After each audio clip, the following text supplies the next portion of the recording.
మా బీసీ నాయకుడు ex minister Jogi Ramesh అన్నను అన్యాయంగా అక్రమంగా లేని కేసుని సృష్టించి లేని లిక్కర్ అంశాన్ని సృష్టించి దాన్ని తయారు చేసి దాన్ని కుక్ చేసి దాన్ని జోగి రమేష్ అన్న చుట్టూ తిప్పి తిప్పి తిప్పి ఆయన్ని అక్రమంగా అరెస్టు చేసి 83 రోజులు మరి జైల్లో ఏ విధంగా నిర్బంధించారో రాష్ట్ర ప్రజలందరం కూడా చూసాము. ఇంతటి అన్యాయము ఇంతటి దుర్మార్గము మరి ఈ కూటమి ప్రభుత్వం వచ్చాక ఎక్కడా లేని విధంగా ఎప్పుడూ లేని విధంగా మరి రాష్ట్రంలో ఏ విధంగా రెడ్ బుక్ అని చెప్పి అరాచకాలు ఏ విధంగా రెడ్ బుక్ పేరుతో మరి ముందుకు తీసుకువెళ్లారో మనం చూసాము. జోగి రమేష్ అన్నని మానసికంగా ఇబ్బంది పెట్టి కనీసం ఆ టైంలో వాళ్ళ ఫ్యామిలీ అకేషన్స్ కొన్ని ఉన్నా కూడా అయినా కూడా ఏమాత్రం కూడా లెక్క చేయకుండా మానసిక ఒత్తిడి ఒక జోగి రమేష్ అన్నతో కాదు, ఆఖరికి ఆ టైంలో అరెస్ట్ చేశారు. అక్కడ హెల్త్ చెకప్స్ చేస్తుంటే తన భార్య తన దగ్గరికి వెళ్ళి భర్తను పలకరించుకుందామనేటువంటి ప్రయత్నం చేస్తే కూడా ఆమెను కూడా ఇబ్బంది పెట్టి ఏ విధంగా పోలీసులు చాలామంది ఆ వీడియో చూశారు, పోలీసులు ఏ విధంగా తన్ని నెట్టేశారో, మళ్ళీ దానికి కూడా వదినమ్మ మీద కూడా కేసు పెట్టడము. ఇక గవర్నమెంట్ ఏమంట వచ్చిందో ఎంబటే వారి కొడుకు రాజీవ్ మీద ఏ రకంగా కేసు పెట్టి తన్ని అరెస్ట్ చేశారో చూసాము. జోగి రమేష్ సోదరుడి మీద కూడా మరి అక్రమ కేసు అతనికి కూడా అంటగట్టి చుట్టి అతనికి కూడా చుట్టి అతన్ని కూడా ఏ విధంగా అక్రమ అరెస్ట్ చేసి జైలు పాలు చేశారో చూసాం. ఒక్కరిని కాదు మొత్తం ఫ్యామిలీని అన్ని వైపులా కూడా చుట్టేసి అక్రమంగా మరి చంద్రబాబు నాయుడు గారు ఏ విధంగా ఈ ఫ్యామిలీని ఎంతలా ఏడిపించి ఎంతలా ఇబ్బంది పెట్టి రోడెక్కిచ్చారో, అరెస్టుల పాలు చేసి జైళ్ళ పాలు చేసి మరి కుటుంబాన్ని వేధించారో రాష్ట్రం మొత్తం కూడా చూస్తుంది.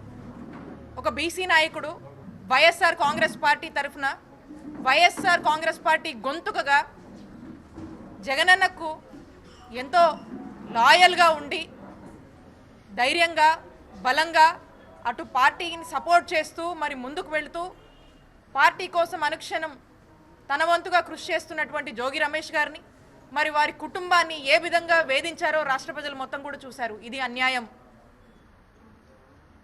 మీరు అరెస్ట్ చేసి జైలుకు పంపించి టెంపరీగా ఒక రాక్షసానందం పొందుండొచ్చు, కానీ ఆ దేవుడు ఈ కుటుంబం వైపు ఉండి మరి 83 రోజుల తర్వాత తను బయటికి రావడం జరిగింది. తను బయటికి వచ్చినప్పుడు మాట్లాడినప్పుడు అందరూ చూశారు. ఎక్కడా కూడా జగన్మోహన్ రెడ్డి గారి మీద కానీ మా వైఎస్ఆర్ కాంగ్రెస్ పార్టీ మీద కానీ మీరు చూసినట్టయితే మీరు భయపడితే మాట్లాడకుండా ఉంటారేమో, మీరు భయపడితే వాళ్ళ గొంతు వినిపించరేమో, లేదా సైలెంట్ అయిపోతారేమో అని మీరు అనుకుంటుండొచ్చు. కానీ చూశారు కదా జోగి రమేష్ గారు ఏ విధంగా మాట్లాడారో. మీరు టెంపరీగా ఇబ్బంది పెట్టుండొచ్చు. ఇదే కాదు, రాష్ట్ర వ్యాప్తంగా రెడ్ బుక్ పేరుతో అనేక మందిని అక్రమ కేసులు అక్రమ అరెస్టులు జైళ్ల పాలు చేసి వైఎస్ఆర్ కాంగ్రెస్ పార్టీ గొంతు నొక్కే ప్రయత్నము ఈ కూటమి ప్రభుత్వం చేసింది, చేస్తుంది. కానీ ఎక్కడ కూడా వైఎస్ఆర్ కాంగ్రెస్ పార్టీ వాళ్ళు తగ్గలేదు. 20 నెలల కాలంలోనే చూస్తూ ఉన్నాము, ఎక్కడ ఏ పార్టీకి కూడా ఈ 20 నెలల కాలంలో ఇంత అసంతృప్తి రాల వాళ్ళ మీద, అధికార పార్టీ మీద. మరి 20 నెలల కాలంలోనే ఎంతలా కూటమి ప్రభుత్వం గ్రాఫ్ కిందకు పడిపోతుందో మనం చూస్తూ ఉన్నాము. ఎంతలా వైఎస్ఆర్ కాంగ్రెస్ పార్టీని మా నాయకుడు జగన్మోహన్ రెడ్డి గారు ఉంటే బాగుండు, ఈ పలానా సంక్రాంతి పండుగకి ఈ పథకం వచ్చేది, పలానా పండుగకి ఆ పథకం వచ్చేది, పలానా టైంలో ఈ విధంగా మాకు మంచి చేసేవాడు, రైతులం సంతోషంగా ఉన్నాము, విద్యార్థులకు ఫీ రియంబర్స్మెంట్ టైంకి అందింది, ఉచిత వైద్యము ఎక్కడికక్కడ చక్కటి వైద్య సేవలు అందేయి. ప్రతి వర్గంలోనూ కూడా ఇలాంటి చర్చ ఈరోజు నెలకొన్నది. రాష్ట్రం మొత్తం కూడా రాష్ట్రంలో ఉన్నటువంటి ప్రజలు కూడా సమయం కోసం ఎదురు చూస్తూ ఉన్నారు. మీరు చేస్తున్నటువంటి అరాచకాలు, మీరు పోతున్నటువంటి ఒంటద్ది పోకడ, అలాగే నియోజకవర్గాల్లో మరి ఎమ్మెల్యేలు చేస్తున్నటువంటి అరాచకాలు, జరుగుతున్నటువంటి దోపిడీని ప్రజలందరూ కూడా ఇప్పటికే గుర్తించారు. జగనన్న ఉంటే ఇలా ఉండేది కాదు, చాలా ట్రాన్స్పరెంట్గా చక్కగా పద్ధతిగా సిస్టమేటిక్గా పాలన ఉండేది, చక్కటి అడ్మినిస్ట్రేషన్ ఇచ్చారు అని చెప్పి ప్రజలు వేణోళ్ళ కూడా మరి జగనన్న ప్రభుత్వాన్ని జగనన్న మళ్ళీ రావాలి, వైఎస్ఆర్ కాంగ్రెస్ పార్టీ వస్తే మాకు మేలు జరుగుతుందని ప్రజల్లో ఇప్పటికే కూడా ఆ చర్చ నడుస్తూ ఉంది.